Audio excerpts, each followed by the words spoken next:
Hi, a Dharma friend of ours sent me a question. Why are there so many taras? Of course, I thought I understood taras. I was about to send a reply to our friend and also produce a videotape to benefit others who might have the same question. So I was about to publish it. A vision came to me. That morning, I saw one of my root gurus, all smiling like always, and jokingly asked me a question. What's the lifetime of a Chenrezig? And I was like, like always. And he laughed very hard, laughed at me, of course, and then he disappeared. So I was all happy to see him. But then I woke up and I said to myself, that's a weird question. What's the lifetime of a Chenrezig? I asked all of my Dharma friends, what do you think about that question? Everybody thought I was crazy because Chenrezig lives forever. But I wasn't satisfied with that answer because I knew there must be something to find out. So I started to do some research for a few days and I collected all of the information about Chenrezig. To my surprise, I got the answer. What's the lifetime of a Chenrezig? I ask you that question too. What does it come to your mind right now? What's your answer right now to my question? Well, let me tell you, there's a story behind that. And that's why when you saw most of these Asian Mahayana masters taught us Avalokiteshvara and Tara in one form, one color. And there are only two kinds. One is Avalokiteshvara with 1,000 eyes and 1,000 arms.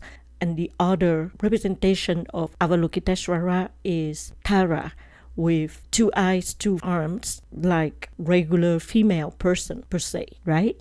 And then I started to wonder why the Tibetan Buddhism emphasized on Chenrezig with 4 arms, 2 eyes. And the mantra is the same like the one of Avalokiteshvara. And so I discovered, if you have any doubt, why there are so many taras and why there are Chenrezig Buddha and Avalokiteshvara Buddha, then I would love to share this story with you. The story started 1,000 years ago, and this was written in the scripture that there was a lifetime.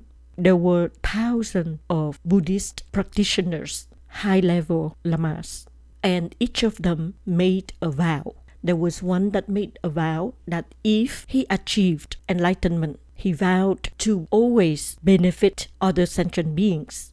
And that monk, that high lama, later on achieved enlightenment and became a well-known Buddha. That's Buddha Shakyamuni. Sitting next to him was another monk, another high lama, another most venerable Sangha. He also made a vow that if he realized enlightenment, that he vowed to save all sentient beings in the 6 realms until no sentient being exists in the 6 realms. Later on, that Buddhist practitioner became Chenrezig Buddha. He had 2 eyes and 4 arms, and he vowed that the moment that he gave up his vow to have all sentient beings enter nirvana, that his entire body would be dissolved into 1,000 pieces. Remember the words, 1,000 pieces. Well, Chenrezig Buddha worked day and night helping sentient beings from the lower realms to go up to the highest realm. But then he saw that the moment he helped those sentient beings went up to the high realm, there were hundreds and thousands of other sentient beings fell down to those lower realms again and again and again. So one day, Chenrezig Buddha was so disappointed that he gave up his vow. The moment that he gave up his vow and saying, that's it, I don't think I can do it anymore, his entire body was dissolved into 1,000 pieces. At that same moment, Amitabha Buddha was meditating and he saw Chenrezig Buddha was dissolved into 1,000 pieces. At the same time, other Buddhas also saw that in their meditating session. So they all worked together to put all 1,000 pieces of Chenrezig Buddha's body back to one piece. In the way they reproduced Chenrezig Buddha, but with 1,000 arms and 1,000 eyes out of compassion to help Chenrezig Buddha to be able to save other sentient beings' lives easier, faster than just with 4 arms. Now Chenrezig Buddha had a new body with 1,000 arms and 1,000 eyes to be able to see and save other sentient beings. So that's why we have the same mantra for Chenrezig Buddha and Avalokiteshvara Buddha, Om Mani Padme Hum. Loving kindness, compassion, joy, and equanimity. So that's the story of Chenrezig. And we can conclude Chenrezig Buddha and Avalokiteshvara Buddha are one, right? And then why we have Tara? Again, with the wish to benefit and save other sentient beings' lives. Even with 4 arms, Chenrezig Buddha couldn't accomplish his goal. And now with 1,000 arms, still Avalokiteshvara couldn't help save all of the sentient beings that called this name.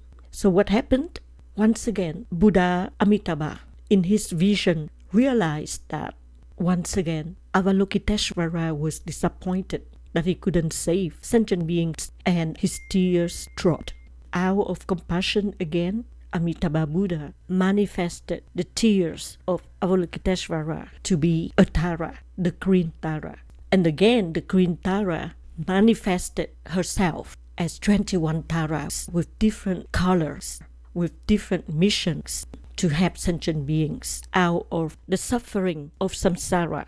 So that's why you have green Tara, blue Tara, black Tara, white Tara, pink Tara, yellow Tara, you name it. And that's why when you learn about the 21 Taras, each Tara has a different mantra. But at the beginning of the mantra, you always have the base, which is Tare tu re. And then you have the mantra of the one that you're praying to. So for example, with white Tara mantra, you have Tare tu re. And then Mama, Ayur, Punye, Chanyana, Pushtim Kuru Soha. And if you were at the teaching of His Eminence the Fourth, Chokhor Tenzin Chocho Rinpoche, Rinpoche explained, Mama means me, mine, I. So if you understand that, then when you pray to that mantra, you can replace the word Mama with the name of whoever you want to dedicate your mantra, your prayer to. Like for example, if I wanted to dedicate my recitation of the White Tara mantra, my prayers to White Tara mantra, and I wanted to dedicate to His Holiness the 14th Dalai Lama, then I would say Tare tu re, His Holiness the 14th Dalai Lama, Ayur Punye Chanana Pushtim Kuru Soha. Or I can dedicate the mantra to my mom, then I would say Tare tu re, and then I say the name of my mom, Chantili, Ayur Punye Chanana Pushtim Kuru Soha, right? Or I can also say my name if I wanted to dedicate that prayer to help my health. So now we understand that every single time we saw Mama, we knew that we can put our name or the name of the person that we want to dedicate the prayers to, right? Chokhor Tenzin Chocho Rinpoche explained, Ayu means long life, Punya means merit, Chanyana means wisdom, Pushtim means wealth, abundance, or increase. Kuru means make it so. And then Soha, may blessings be upon. And you have other mantras of the other Taras. With that, I thank you for listening, and I hope that you found this beneficial, and that from now on we can start praying and dedicate to our friends, families, to help appease their suffering of samsara. Sadhu, sadhu, sadhu. Thank you very much.